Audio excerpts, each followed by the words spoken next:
Thank you, everybody, for joining us today for our supply chain roundtable. We have here the chairs of the Information and Communications Technology Supply Chain Risk Management Task Force's interim report. My name is Seth Spergel. I am the VP of Emerging Technology at Merlin. We partner with a bunch of novel technology companies to really help bring them into federal, both well-known companies as well as earlier stage startups. On our panel today, we've got, as I mentioned, the folks from the Supply Chain Risk Management Task Force, as well as another expert in the supply chain risk management space. So I'll introduce each of them and let them give a little bit of background on themselves for a minute, and then we'll hop into some questions. We do have chat disabled in this, but we do have a Q&A area at the bottom there of your screen. You should see a button that says Q&A. So if you do have questions you'd like to ask the panelists, please submit those there. I will be monitoring that and asking them as we have time. But the hope is to leave some time at the end for audience questions. So with that, let me quickly run through who we've got here, and I'll give each of you folks a minute to introduce yourself. So to start with, we've got Robert Mayer, the Senior Vice President of Cybersecurity and Innovation at US Telecom.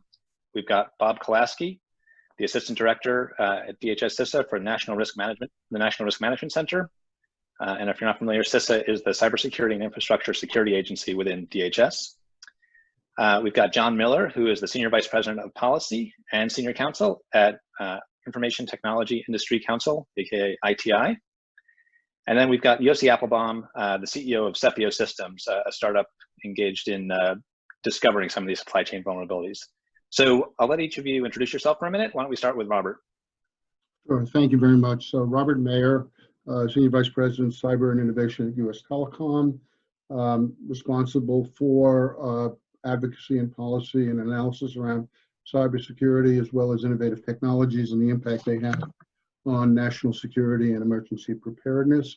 Also chair of the Communication Sector Coordinating Council. It's in that role that we were asked to represent the industries on the Supply Chain Task Force. The ComSector Coordinating Council represents 5 segments: broadcast, wireline, wireless, cable, and satellite. And I think I can say that supply chain has become increasingly visible and important over the last couple of years. And that's been a major focus area. And we work very closely with Bob Kolasky and his team on risk management aspects. Thank you. Cool. With that, why don't we jump to Bob? Why don't you introduce yourself? Sure, we're all getting used to technology.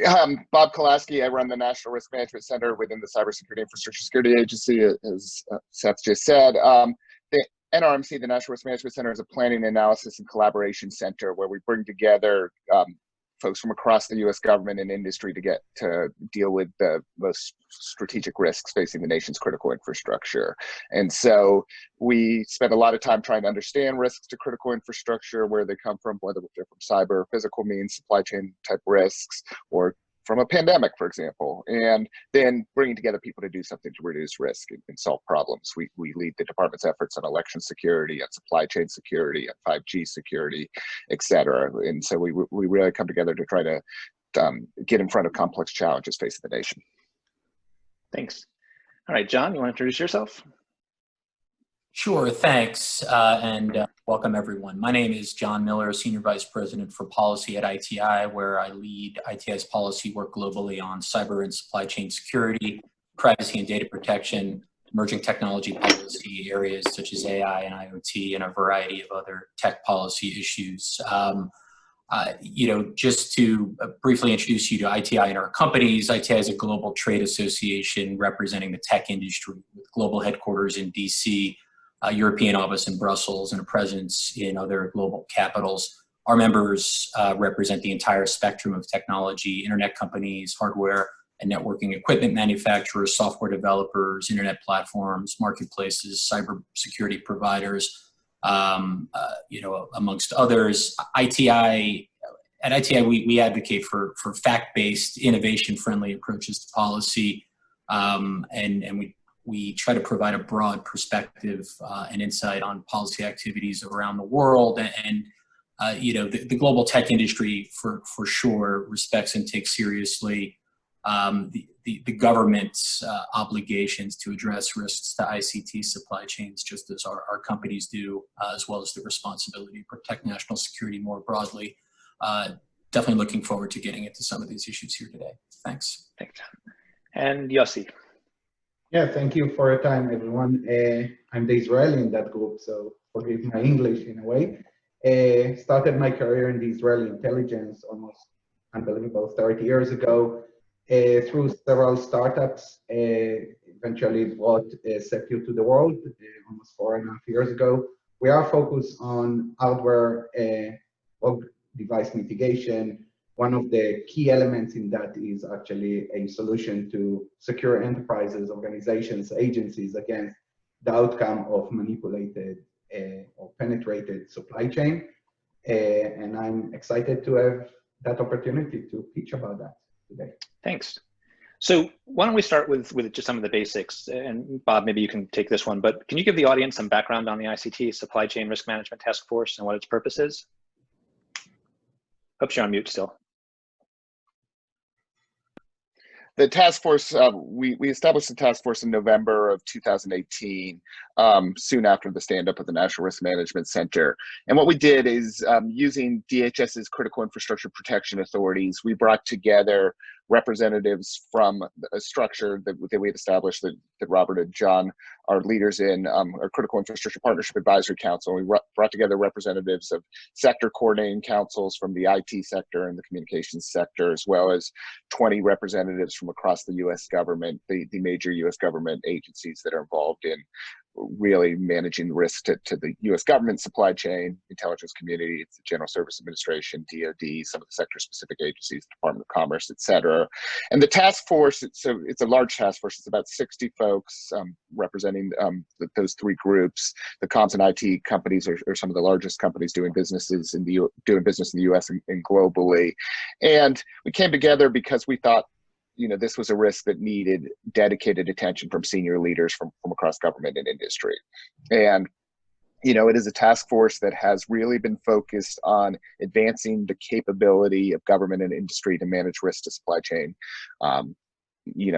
Improving information sharing, we're going to talk about that a little going forward, better understanding risks, better doing evaluation of risk, bringing risk management practices into government and industry, and pushing best practices and the use of standards and incentivizing good supply chain risk management practices. And as a task force, we've really done our work through a series of working groups, which again, we're going to get into some detail throughout this, where we've picked issues that demand intense deliberation and effort, and we put together industry and government next to each other to do the work. What the critical infrastructure authorities get us is the ability for the government to work directly with industry as we're going at the problem. Industry here has a lot of ability, a lot of capability to manage supply chain risk, has a lot of insight into where supply chain risks go. And when we're talking about information and communications technology, if the big IT and comms companies and their suppliers are out there doing great practices, the country's going to be a heck of a lot more secure. And rather than the government telling them what to do, we get together and we come up with some ideas, and we the government will implement some of this through our own authorities, but businesses and the businesses involved in the task force are taking this risk really seriously and are advancing them. So it's a unique way to use a public-private partnership to really come out a national security challenge. Thanks. Robert, John, I don't know if you have anything to add to that, or? Yeah, I would just point out that, to my knowledge, this is the first time where we have the kind of partnership in the supply chain arena where we have members from the IT sector, the communications sector, and as Bob indicated, multiple government agencies working together from the very beginning, including identifying the scope of the activities, the specific working groups, the nature of the analysis that the working groups would conduct, consensus on recommendations, consensus on follow-up activities, which we're in right now for year 2.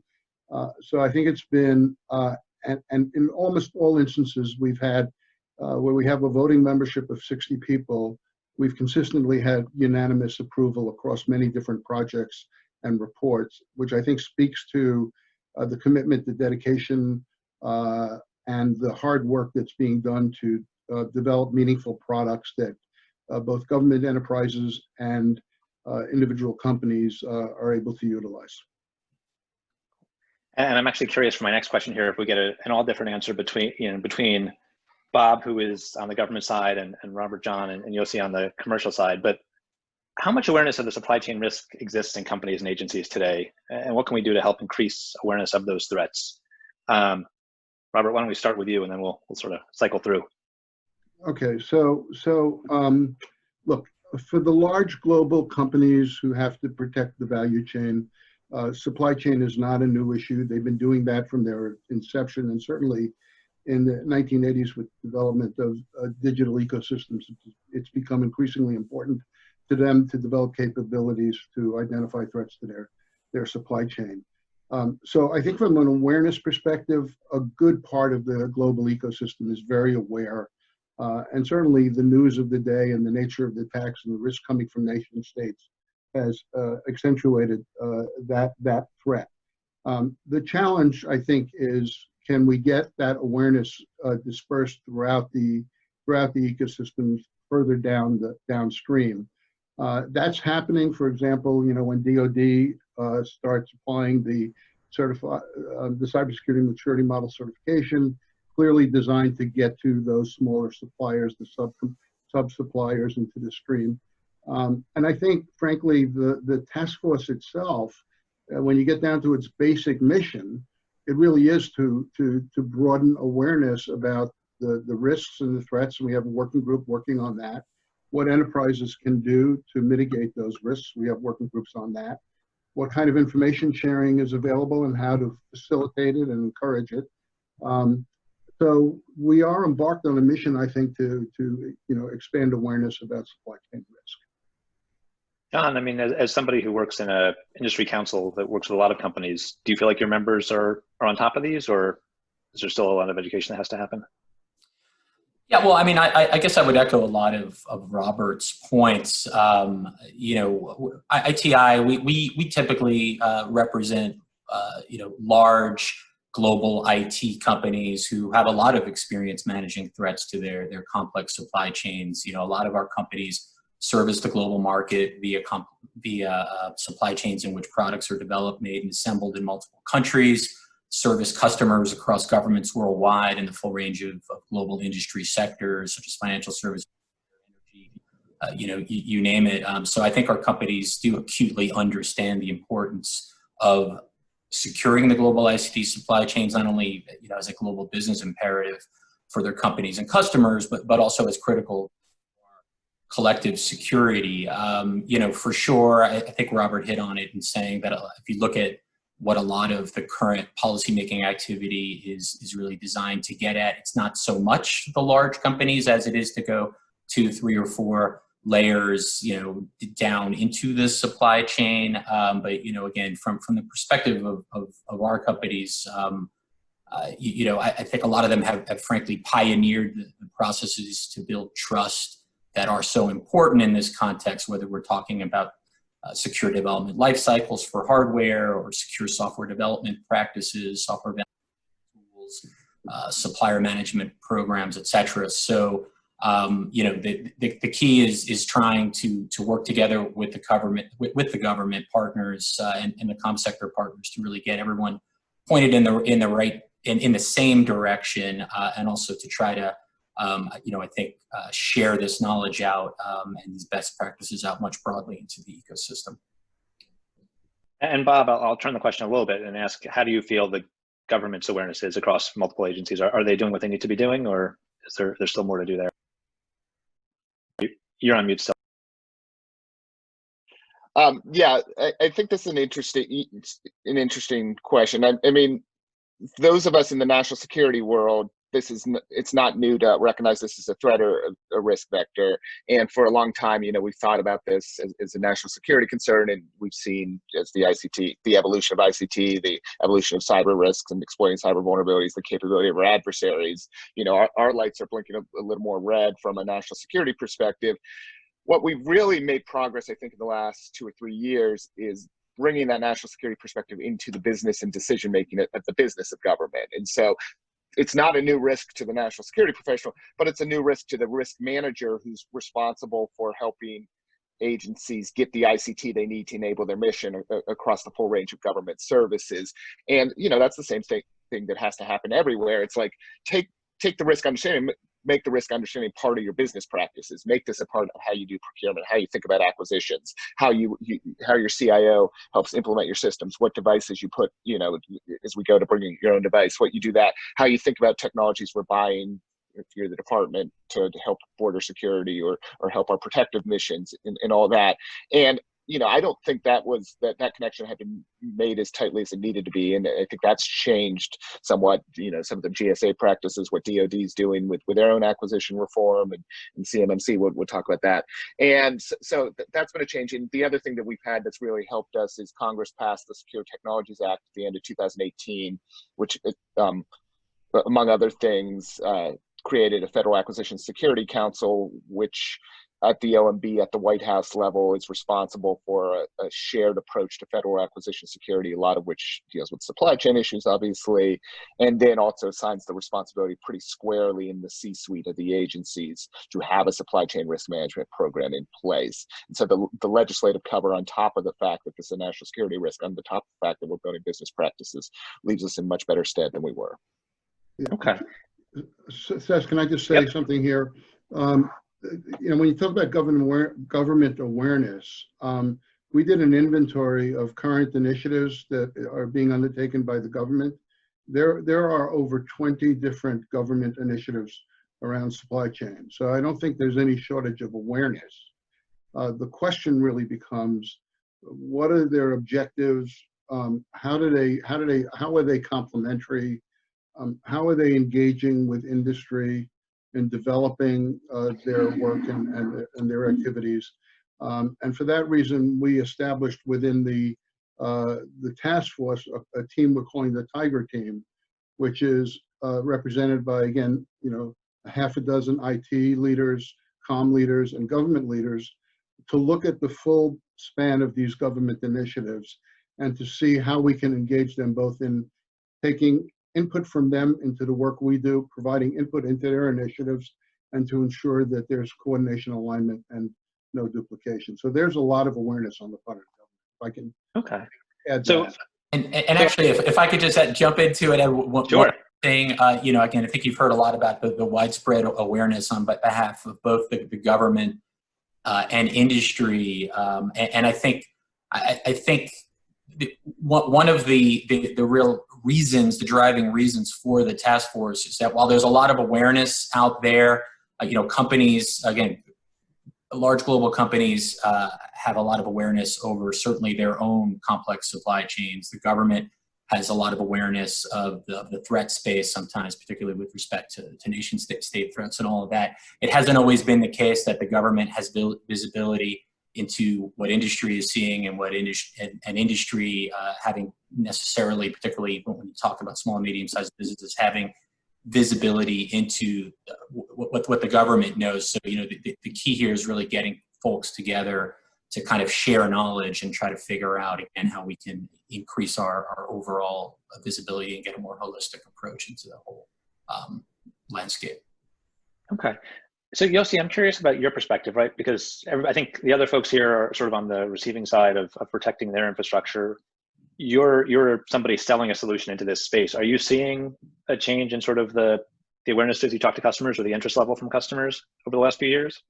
Yes, of course. And, you know, eventually a couple of years ago, government started to share information and pick brain by sharing brain. And it gives always a good result because, you know, supply chain attacks are originated by many countries, many governments. So when government is coming and say, yeah, we know there is a problem, let's talk with vendors, let's talk with industries, always bring value. And eventually, you know, when we look on supply chain, that's maybe the hardest piece in the puzzle of cybersecurity. It's mostly outside your organization, and you need to protect your organization from so many unknowns. And these unknowns are affecting your infrastructure. So, you know, when I see many companies and many organizations are focused on, and they're doing right things, but, you know, they focus on the insiders, they're focused on how to secure their applications better and all of that. But eventually, the basic, the ground zero in many aspects, which is coming through supply chain, the hardware, the software, and all of that, if it is not secured enough, and I heard Robert and John and Bob, all of them are a great example of a 100% awareness, or even more than 100% if we compare to what we see outside. The problem is that how we go from awareness to an effective call for action and effective actions. And yes, we started the company in order to help and secure organizations against that, but the mission is way bigger than one company. The main idea is that unless organizations will move from, well, they move from no awareness to awareness, and just looking into the list of registrants to that webinar, not just government agencies, not just the obvious suspects in many aspects, but banks and insurance companies and law firms and all of that, getting into this discussion because they finally realize they are part of the ecosystem that affects eventually the national security. Because if your telecom companies, and Robert is a great example for that, or your vendors are not part of the solution, as a government, you can almost do nothing. And because of that, and the partnership and the cooperation between all of these entities, hopefully with solutions like what we bring, what some other companies bring, we can create a trusted environment that says, okay, so there's no 100% solution, but at least we have a manageable risk in terms of knowing what we have inside the organization. Just one short thing as an example, we had a very interesting discussion with an American entity that is playing into the 5G, and Bob mentioned that as part of the focuses. And 5G is a big news now because of the fight between the US and China in domination of that. And of course, that's a way bigger story than most of the people understand. But companies are starting to sell 5G infrastructure into the US telecom industry, and it's really nice to see that they're understanding, and it is because of government pressure, which is a bless especially in this example, that they cannot just bring a staff, put a made in US or assembled in US or something like that, but they really need to understand that the impact of that supply chain on the national interest and the national security of the US is significant. And that's a really good example to that. Thanks, Yossi. So sort of building on that, right, you talked about the different pieces of it, and the task force report also talks about a number of phases of the supply chain that are susceptible, everything from design, development, production, distribution, acquisition, deployment, maintenance, and even after use at the disposal phase. So, I mean, there's a lot of pieces of that pipeline to secure. And this is a question to any of you that wants to answer it, but do we need to protect each one of those pieces, or are there ways to sort of mitigate the risks at certain steps, certain points along the supply chain that can mitigate the risk before or after? So I'll just say real quickly here, what you're talking about is a chain largely defined by certain timing, right? And the old maxim, you're as secure as your weakest link.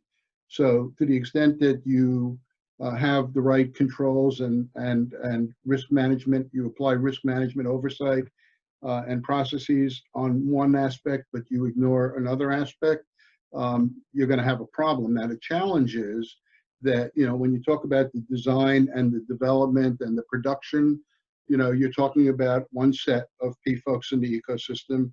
The distribution is another aspect, and I think COVID has brought some light on some of the concerns in that component. And then when you deploy it and you operationalize it and you maintain it and you dispose it throughout that entire chain, to create as much security into that process is really mind-boggling in terms of its complexity. And in many respects, I didn't mention, like in our association, we have some of the largest global companies, certainly the AT&T, the Verizon, CenturyLink, Oracle, Cisco, Ericsson, companies like that have sophisticated value chain operations in place. They have experts in supply chain management. They know this thoroughly. But then we also have smaller companies, regional companies, and for them, the economics don't lend themselves to having the same level of capabilities around supply chain risk management across all of those dimensions as the larger global companies have. So the question really becomes, what can some of these larger members in the ecosystem do, engage with governments to make sure that that culture of awareness and risk management around the supply chain happens throughout the ecosystem. That is, I think, one of the fundamental challenges that we face, and I think at the heart of what we're doing in the task force, our efforts are designed in large part to accomplish that. And I hope I didn't interfere with anybody else's remarks. No, this Bob, just building off Robert in your question, Seth. You know, I'm a know your risk kind of person first and foremost, and know what's important to know what's important in your supply chains, what's important to your business. So you know, if you're trying to build a supply chain security program, build a supply chain risk management program, you should make the most investment in the areas that are protecting the things that are that present the most risk to you. We've done a couple things in the task force, and Seth, you've mentioned the report a couple times. I just want to make clear for everyone listening. The task force did do an interim report, a year one report that we published last October. It is available on our website. I think we're gonna have the website up later. And you know, that's one of the things we want to achieve as a task force, is publish the work we're doing publicly so that it can be used by a broader set of policymakers and risk managers and defenders and such. But one of the things we did in the task force work is developed, we had a working group who was really thinking of threat evaluation and thinking about threat scenarios. And so we've created sort of a compendium of threats to a supply chain. And if you're a risk manager running a program, you can look at these compendium threats. You can match, hey, this is the threat that I think is going to have the most negative impact on critical elements of my supply chain, or harm my ability to protect data, or harm my ability to protect intellectual property, et cetera. And you can start to sort of come up with the risks, priority risks. And then I would argue that's where you should make sure you have the most investment on security controls, right? On the things that match your priority risks around that. And that's the approach we're advocating. We've done some of that work on behalf of the US government to evaluate the overall risk to the information communications technology supply chain. And really, let's put our energy first at controlling the things that present the biggest risk and put your money there, rather than, you know, going against everything. Go against the things where you can make the biggest difference. I want to jump here and actually address something that John said a couple of minutes ago, which is the approach of multi-layered approach into securing supply chain. And I'm not talking about multi-layered in terms of technology, more into the different angles and different aspects of that. And, you know, a question that I'm always asking people that are experts, if you'll bring some kind of a supply chain pen tester, and he will be getting into that supply chain through his methods, how many of the deliverables, regardless if it's software or hardware, will eventually end up by being installed in the end user premise?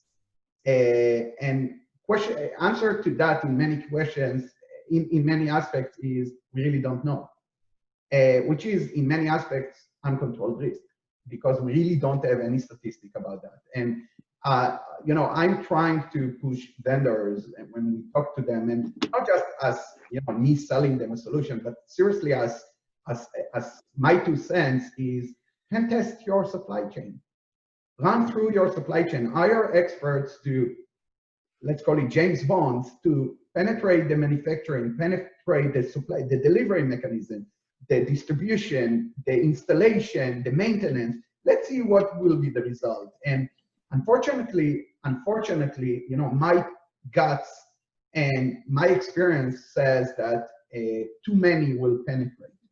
Not because we are not doing the right things, just because the domain is too broad to be secured by one entity. Because a vendor sees a supply chain in a totally different way than the end user. What does it mean? That gaps are the way that the bad actors will get in, not through the common ways in many aspects. And my approach when, I started to think about Sepio, but my approach to that is exactly what we do today in many aspects in cybersecurity. We create a multi-layered solution. So yes, we must secure and be in control in terms of the design path, because that's the first place to inject something or implant something. But we must focus also on the fact that we may eventually fail in stopping a focused bad actor of bringing something in. And my approach is always, let's assume that we fail. What do we do with that? How do we secure the end user? How do we secure the agency and the country eventually from the outcome of that? Not because that's going to be 100%, but the complementary between that and the multi-steps before that will be way harder to penetrate and eventually create or gain access by these bad actors. So that's my 2 cents on that. So I was actually about to ask a question that I'd come up with, and I was just looking at the audience here, and somebody else wrote pretty much the same question. So I'm going to read one from Ariana DeMeo. How well do private sector competitors share supply chain threat information, since not sharing might advantage one business's bottom line over another? And I guess my question sort of on top of that was more specifically, do you have thoughts on, how we get these competitors to share information without feeling at risk and put it out there so that people know what they need to be protecting, right? There's always been issues with sharing threat intelligence across industry participants. And I guess 2 parts to this question. First off, is that information sharing problem more or less acute in the supply chain security side of things? And then again, how do we maybe put something in place to help them share that? I imagine there's a bunch of thoughts here. Yossi, I know you and I have had some conversations around it before. Robert, you look like you're chomping at the bit to answer first, though. Well, I will. I'm sorry about that. But so one of the 4 working groups that we have is on information sharing. We recognized very quickly that what you're describing is very important in terms of securing the supply chain. The challenge, frankly, became very obvious, and it goes to the question. There are many instances where an organization will suspect that there's a risk associated with a particular vendor or a particular piece of equipment. But in the absence of having protections against private causes of action and other statutory provisions that could be implicated, companies are loath to share information of that type without some real assurances that they're not going to be brought up for fraudulent misrepresentation or violating some trade information.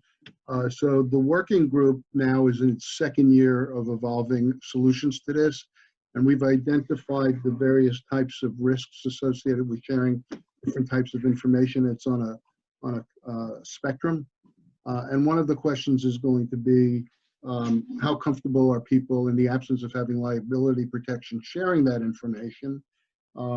And then I think at the end of the day, and we've testified on this point, we've heard Congress say that they would be interested, we may need legislative solutions to this so that we can make sure that companies have the ability to share information when they suspect a problem in the supply chain. Okay. Yeah, Yossi, go ahead, John. Yep. I was going to additionally jump in briefly, just to point out that, I mean, I think there are many dimensions to the information sharing challenges. Robert addressed some of the issues that the task force working group is focused on. I did want to point out that the recently passed Secure and Trusted Telecommunications Act also contained an element of that act where requiring the NTIA, which is part of the Commerce Department, to stand up an information sharing program on supply chain risk sharing with the private sector.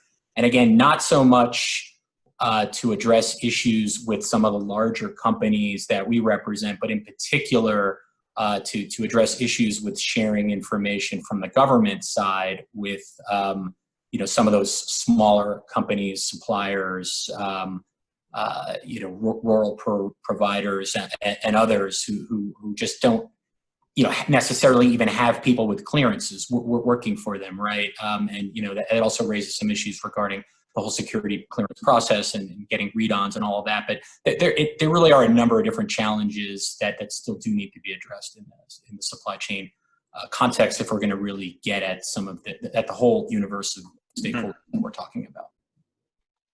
Thanks. I would Yossi, Bob? Yeah, well, always intelligence and sharing secrets is a pain. I remember from my past, we knew about something we couldn't share with anyone because always the question is, how do you know? So intelligence sharing and information between companies is a pain, especially because sometimes there is a liability issue. You speak about someone and you will put a restraint against your ability to talk about that.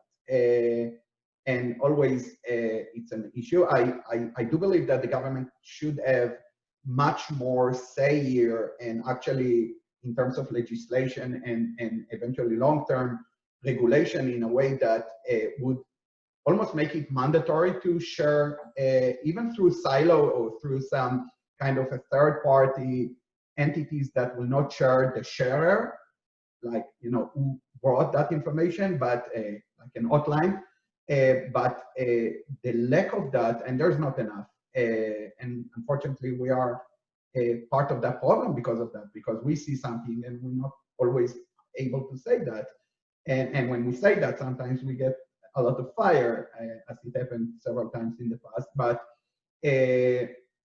that's a pain that should be addressed. Unfortunately, I don't have an industry-oriented solution or originated solution to that. And I do expect, and we added team members to our company in order to help us with pushing government, not for our sake, but for the sake of everyone, to start moving forward with that.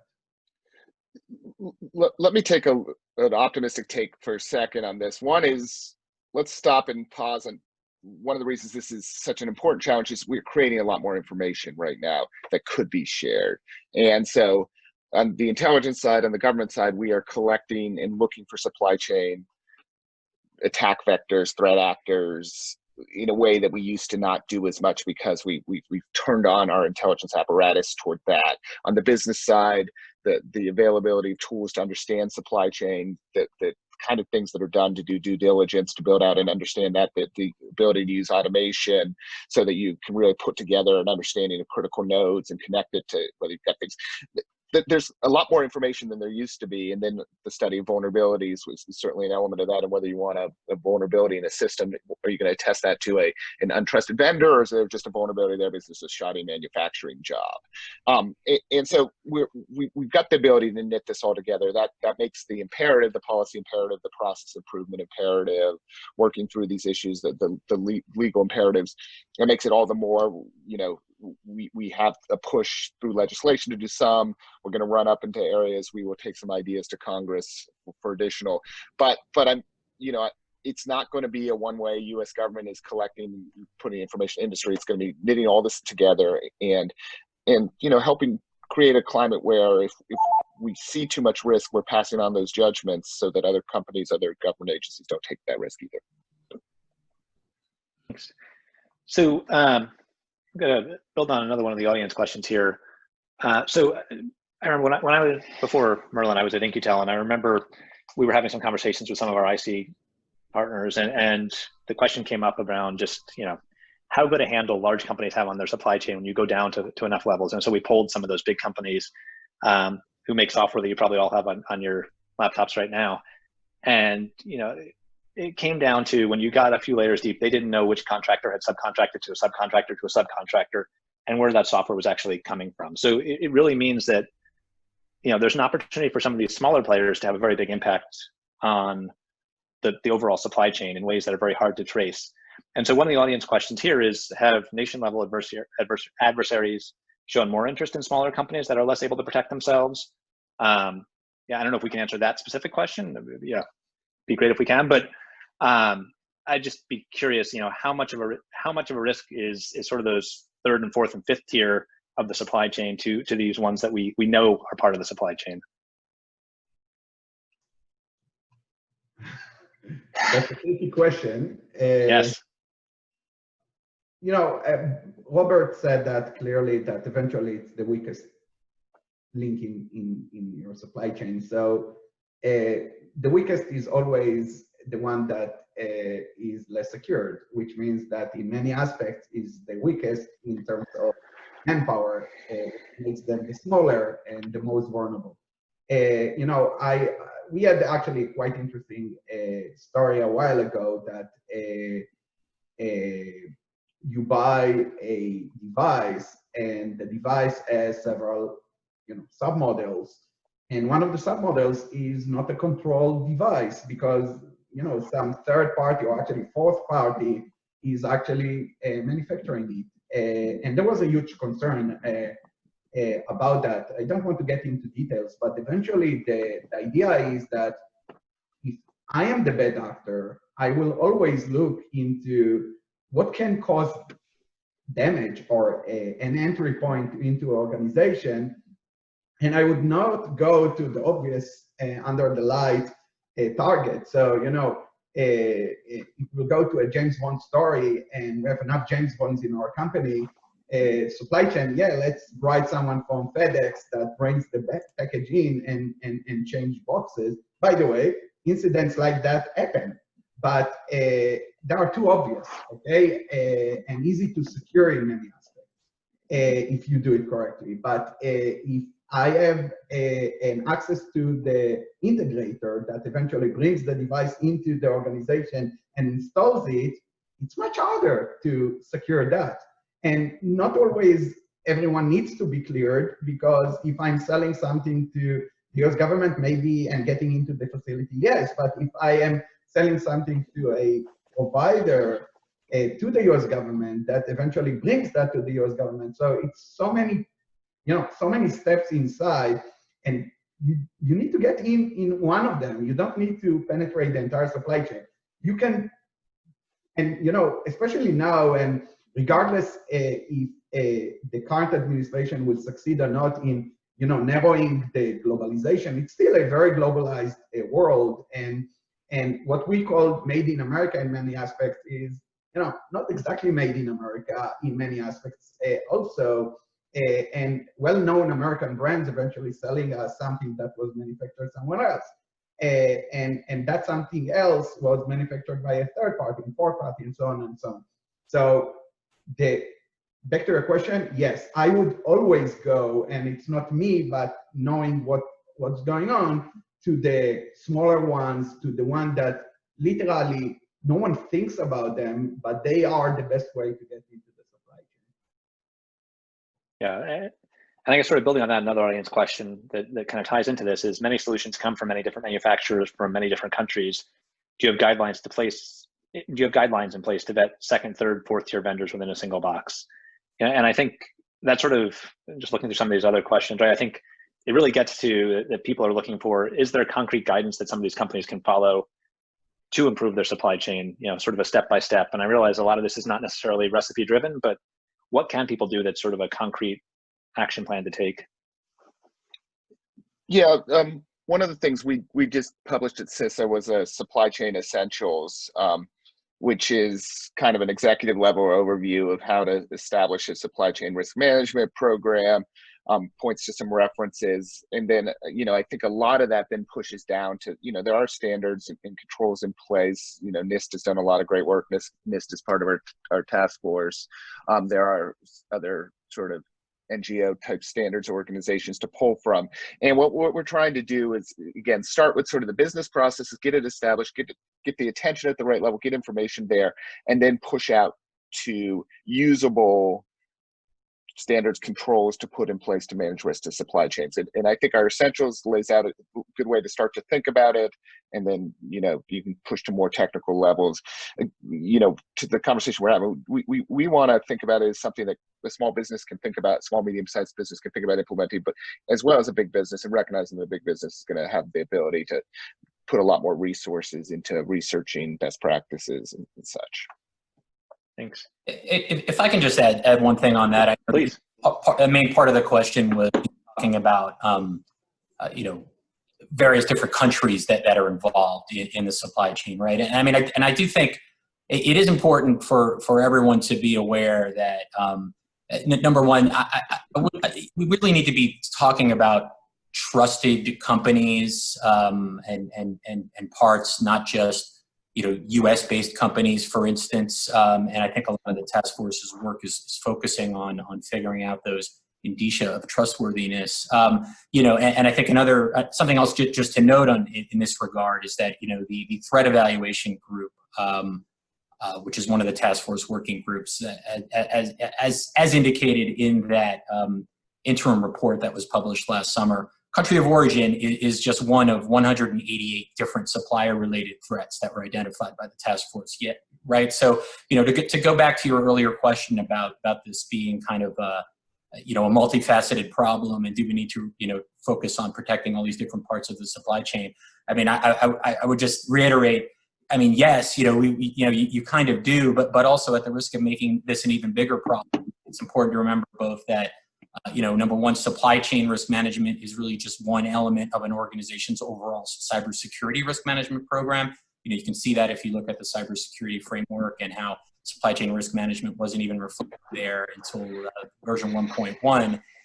So doing things like network defense are also important in this context, right? And then also there's also just a broader risk management program for any company that definitely does implicate some of the supply chain risk factors that are not cyber related, such as personnel security, building security, these types of things. So I would just urge people not to only focus on country of origin. There's a lot else going on that's necessary here.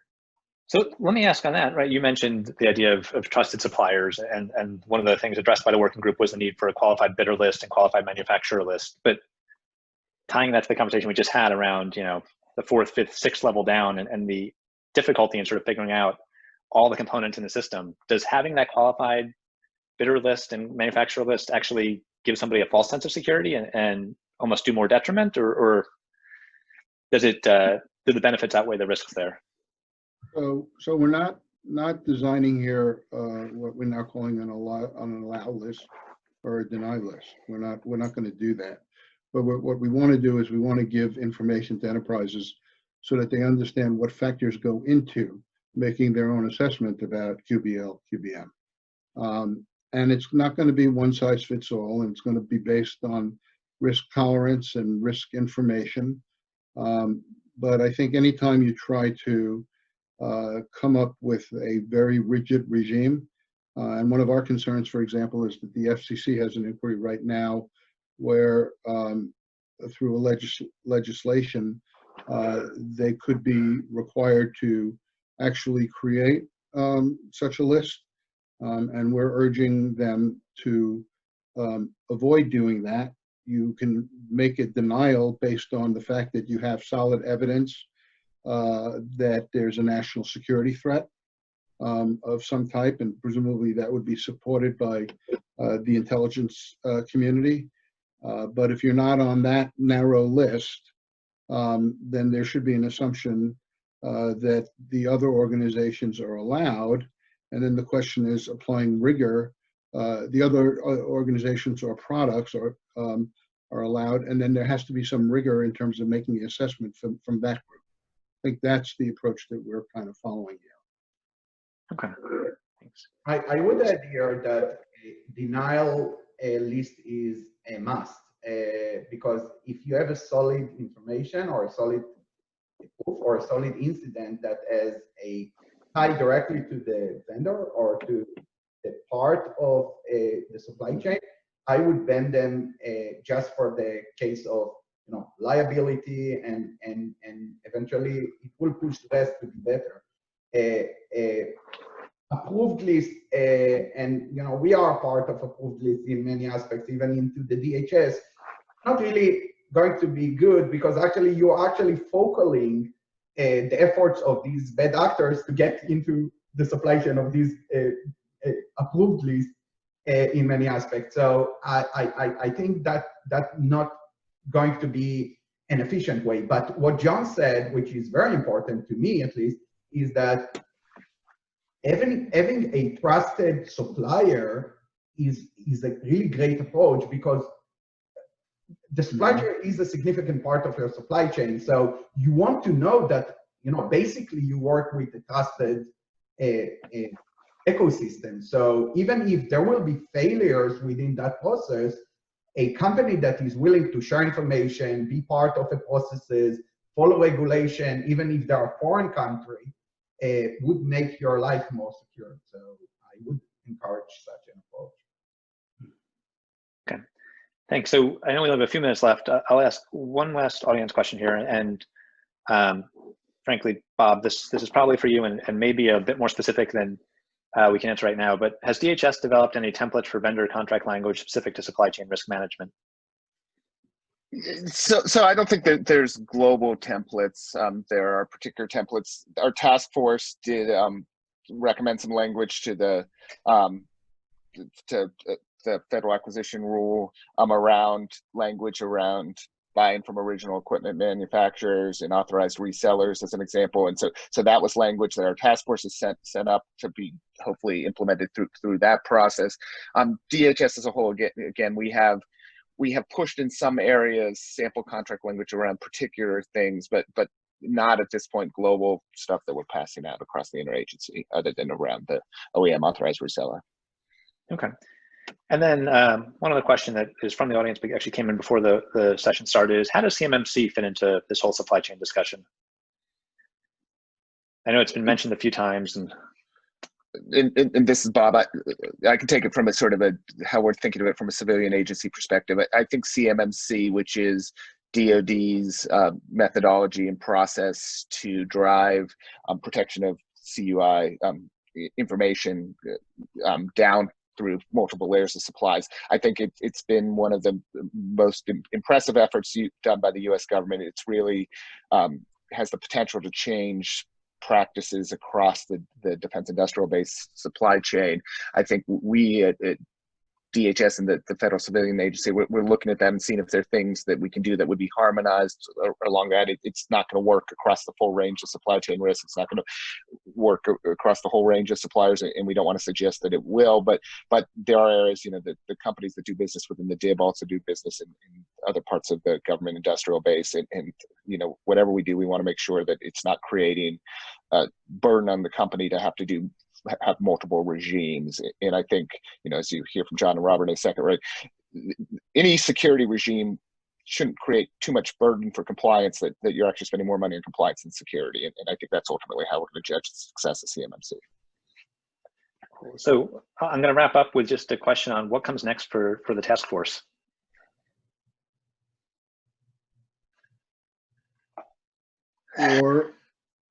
Four working groups that are in the process of doing further analysis and working towards recommendations. Probably, Bob, I think we're looking at end of summer again for completion of that. Real quickly, information sharing, threat analysis, QBL, QBM, and a vendor template that gets to identifying all of the questions that an acquirer should be asking of a supplier in terms of evaluating risk. That's what's next. Bob, is there something that we don't know yet? You're on mute, Bob. Oh, sorry. I'll jump in while Bob's on mute. Robert mentioned earlier that a coordination tiger team was stood up earlier this year, and one of the things that comes next for that element of our work is hopefully driving more proactive coordination of some of the many different federal supply chain security efforts that are not currently being covered by the task force. And the one other thing that we're looking into now is whether we might spin up a more discrete project related to the COVID-19 response and lessons learned and whatnot. Yeah, I was just going to add on top of that. Yeah, I think what John's referencing is, companies are looking at their supply chains right now, post lessons learned from COVID, and there are going to be some policy opportunities to bring more trust into supply chains. And we want to be, as a task force, aligned with trying to take advantage of where there is opportunity to build more security and resilience into supply chains. We want to stick to the principle that we will release our work publicly. So we will aim for a year 2 report in the late summer, early fall, again, around that, to highlight the work John and Robert were just talking about. I think so, right? I think that that would make sense. And then, of course, there's a question, I think, looming about whether the charter, when it ends at the end of next year, whether there's still a role for the task force. Thanks. And in the meantime, if folks want to either get involved or at least dig deeper into this and learn more, what's the best place to start? Just reading the report, or are there other places to get involved?